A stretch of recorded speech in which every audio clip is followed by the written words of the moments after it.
Bonjour, merci à Kemp et son équipe pour son invitation à partager un peu de mon expérience en stress et burn-out. Alors je me présente, je m'appelle Anne Abetz, je suis entrepreneuse, consultante senior et coach psychosocial. J'ai créé Stress Out en 2015 afin d'accompagner des clients, des collaborateurs, des cadres, des dirigeants vers un alignement professionnel et un management plus humain. Et je mets à disposition mes expériences personnelles et professionnelles du stress et du burn-out, mon équipe et également ma méthode pluridisciplinaire unique. Et là, en parlant avec vous ce matin, c'est vraiment sortir de ma zone de confort puisque pour moi c'est pas hyper naturel de parler à un écran, mais j'essaie, voilà, je trouve que c'est important, étant donné ce qu'on est en train de tous de traverser avec ce confinement, c'est une période très particulière. L'éloignement, le bousculement de nos habitudes nous fragilise et il est vraiment important d'éviter d'essayer de glisser vers un stress trop prégnant, un stress chronique, un risque de burn-out parental, une dépression ou une déprime passagère. Et je pense que c'est vraiment en se rendant compte que voilà, le confinement rime avec l'isolement pour certains et avec presque un enfer pour d'autres en étant les uns sur les autres. On va donc maintenant parler des risques liés au confinement, de comment appréhender le temps et puis des risques de burn-out parental qui sont clairement là. Alors c'est sûr que confinement ne signifie pas isolement. C'est important de pouvoir garder ce contact, que ce soit avec des réseaux sociaux, les applaudissements à 20h, je ne sais pas si chez vous il y en a aussi beaucoup, nous on a mis ça en place entre voisins, c'est des gestes de solidarité aussi qui pleuvent, et donc on n'est pas isolé, on est confiné, mais c'est important de se souvenir qu'en fait on est réellement interreliés de tout ce que nous vivons à travers ce Covid-19. Et comme disait un président africain la semaine dernière, nous sommes un village. Donc moi je vais vraiment vous encourager à rester attentifs aux gestes, aux distances qui sauvent, mais aussi attentifs aux voisins, aux proches, aux familles qui nous entourent, ici et ailleurs. On a la chance d'avoir Internet, d'avoir une technologie, utilisons-la à bon escient pour vraiment être au plus proche des gens, même si cette distance physique est pour le moment mise à mal. Mais voilà, je peux vous partager quand j'ai vécu au Chili, quand j'ai vécu aux États-Unis, il fallait 7 jours avant de recevoir une lettre.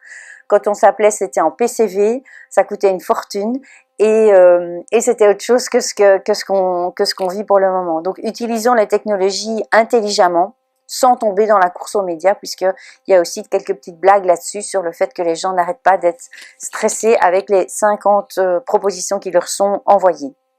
Mais en tout cas, cette course aux médias, elle peut aussi nous plonger dans les peurs, et donc connectons-nous à ça et voyons que en fait, la peur, ce qui est intéressant, c'est de ne pas essayer de la chasser parce qu'elle va revenir au galop. C'est plutôt comment je traverse cette peur et que je me connecte à ce qu'il y a derrière. Donc, un jour après l'autre, ça c'est sûr. Après, par rapport au risque de burn-out parental, je dois bien vous dire que au départ, c'est pas mon axe principal d'intervention, mais c'est basé vraiment sur mes lectures, mes connaissances personnelles, et puis ce que j'observe de ma fenêtre d'experte en stress, en burn-out et en tant que coach.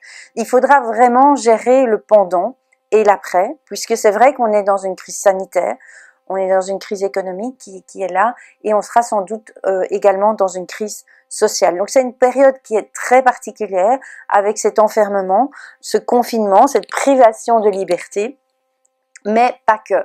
C'est sûr que pour les parents, il y a la gestion de la famille, mais il y a aussi le télétravail avec les enfants à la maison, le fait qu'il n'y a plus d'aide ménagère, que on découvre nos enfants autrement, qu'on a peur peut-être d'addiction aux jeux vidéo ou à d'autres choses, et c'est différent par rapport aux vacances puisque vous avez beaucoup de casquettes à accumuler, parents, professeurs, télétravailleurs, aide ménagère, soutien pour les amis, pour les familles. Donc c'est multitâche avec en plus cette incertitude financière qui est bien présente pour chacun d'entre nous, mais donc c'est comment, en tant qu'adulte, je peux rester pilote dans l'avion et ne pas ne pas craquer quelque part.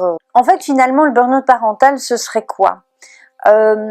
Tout à l'heure, je vous ai parlé du stress comme étant une équation entre des stresseurs et de la stressabilité. Eh bien, dans le burn-out parental, en fait, c'est également une balance entre des stresseurs et les ressources dont je dispose. Quand on est en stress chronique, c'est ça, il y a cette balance qui est complètement déséquilibrée.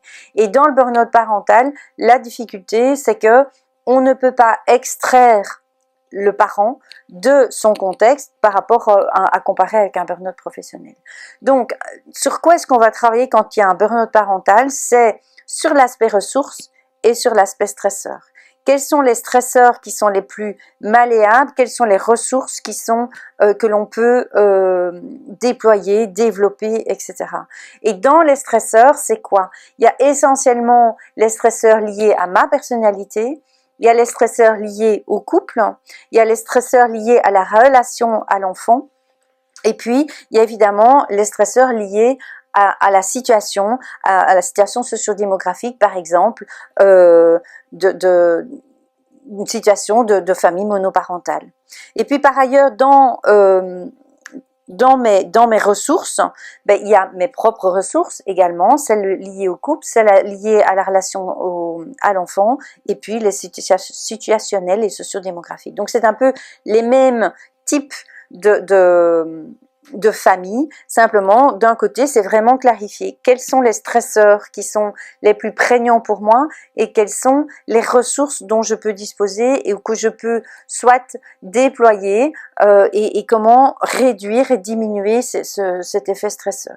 Mais c'est sûr que dans ce contexte de confinement et parfois de tension avec des émotions qui sont à leur paroxysme, c'est qu'est-ce que je pourrais avoir comme conseil pour ne pas glisser vers un risque de négligence, voire de maltraitance. Dans la maltraitance qui peut être verbale comme physique. Et pour ça, Moira Nikolachak, Isabelle Roskam ont écrit un livre très intéressant, deux livres d'ailleurs, sur le burn-out parental que je vous suggère de le lire, de le comprendre. Elles font des conférences. Il y a également une ligne téléphonique qui est accessible 24 heures sur 24, qui est le 0800 30 030, qui est vraiment qui permet aux personnes de pouvoir parler de leurs difficultés. Il y a également une nouvelle ligne qui a démarré cette semaine, qui s'appelle normalement SOS Parents, avec une ligne téléphonique accessible. Mais voilà, cherchons sur Internet, peut-être qu'on le trouvera. Et puis il y a une application que les mutualités chrétiennes ont mise gratuitement à disposition qui s'appelle Parents. Donc il y a toute une série déjà d'outils qui permettent de ne pas glisser vers ce risque de négligence ou de maltraitance verbale ou même physique. Alors quelques conseils qu'on peut donner comme parents, et ces conseils viennent de Moira Nikolachak et Isabelle Roskam, c'est de se faire confiance en tant que parent. C'est d'essayer de s'adapter à la situation. Vous l'avez déjà fait, il n'y a pas de raison que vous n'arriviez pas. C'est d'essayer d'être toujours dans une vision de la qualité plutôt que de la quantité. De faire preuve de souplesse, particulièrement dans une situation qui est celle que l'on vit. C'est évidemment aussi, dans la mesure du possible, en fonction de l'âge des enfants et de leurs possibilités, c'est de les mettre à contribution dans ce qui est en train de se passer. Alors, structurer la journée, tant pour vous adultes que pour les enfants, c'est hyper important, puisque on est dans un espace qui est beaucoup plus fermé, beaucoup plus les uns sur les autres, et donc les enfants ont l'habitude d'avoir leur journée structurée à l'école. Il faut faire un peu la même chose chez vous. Improvisez, donc laissez-vous vivre, profitez de ces moments pour faire avec vos enfants ce que vous rêviez de faire et pour lesquels vous n'aviez jamais le temps.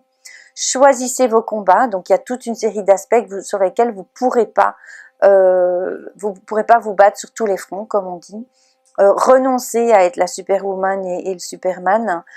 Veillez à l'un sur l'autre et puis soufflez. Ben ça, c'est ce que je vous explique depuis le début, c'est vraiment d'être attentif à plus je sens que je suis en train de glisser, que je suis trop stressée, plus c'est important de mettre en place ces activités de détente.